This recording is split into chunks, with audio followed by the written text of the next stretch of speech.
ಚಿಂದಿ ಉಡಾಯಿಸೋ ಖಾರ ಬಣ್ಣ ರುಚಿಯನ್ನು ನೀಡುತ್ತದೆ. ಮೆಣಸಿನ ಪುಡಿ ಚಿಂದಿ ಉಡಾಯಿಸೋ ಖಾರ ಬಣ್ಣ ರುಚಿ.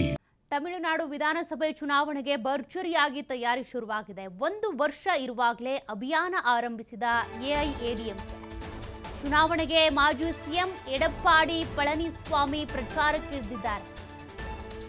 2026ರ ವಿಧಾನಸಭಾ ಚುನಾವಣೆಗೆ ಈಗಿನಿಂದಾನೇ ಪ್ರಚಾರ ತಯಾರಿ ಎಲ್ಲವೂ ಶುರುವಾಗಿದೆ. ಚುನಾವಣಾ ಪ್ರಚಾರ ಲೋಗೋ ಬಿಡುಗಡೆ ಮಾಡಿದಂತ ಪಳನಿಸ್ವಾಮಿ ಮಕ್ಕಳೈ ಕಾಪೋಂ ತಮಿಳಾಗತೈ ಮೀಟ್ ಪೋಮ್ ಲೋಗೋವನ್ನ ಬಿಡುಗಡೆ ಮಾಡಿದ್ದಾರೆ. ಅಂದ್ರೆ ಜನರನ್ನ ರಕ್ಷಿಸೋಣ, ತಮಿಳುನಾಡನ್ನ ಉದ್ಧಾರ ಮಾಡೋಣ ಅಂತ ಅರ್ಥ.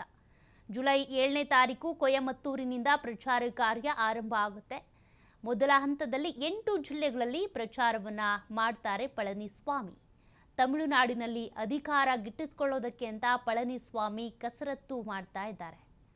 ಮತ್ತೊಂದು ಕಡೆ ಈಗಾಗಲೇ ದಳಪತಿ ವಿಜಯ್ ಅವರು ಕೂಡ ಹೊಸ ಪಕ್ಷವನ್ನು ಕಟ್ಕೊಂಡು ಅವರು ಕೂಡ ಮುಖ್ಯಮಂತ್ರಿ ಅಭ್ಯರ್ಥಿಯಾಗಿ ಕಣಕ್ಕಿಳಿದಿದ್ದಾರೆ. ಅವರು ಕೂಡ ಒಂದು ಕಡೆ ಈಗ ಸಭೆ ನಡೆಸೋದಿರ್ಬೋದು ಅಥವಾ ಪ್ರಚಾರ ಕಾರ್ಯಕ್ರಮಗಳು ಇವೆಲ್ಲ ತಯಾರಿಯನ್ನು ಮಾಡ್ಕೊಳ್ತಿದ್ದಾರೆ. ಮತ್ತೊಂದು ಕಡೆ ಪಳನಿಸ್ವಾಮಿ ಅವರು ಕೂಡ ಚುನಾವಣಾ ಪ್ರಚಾರಕ್ಕೆ ಎಲ್ಲ ತಯಾರಿಯನ್ನು ಶುರು ಮಾಡಿದ್ದಾರೆ. ಸದ್ಯ ಲೋಗೋ ಬಿಡುಗಡೆ ಮಾಡಿದ್ದಾರೆ, ನೀವು ಗಮನಿಸಬಹುದು.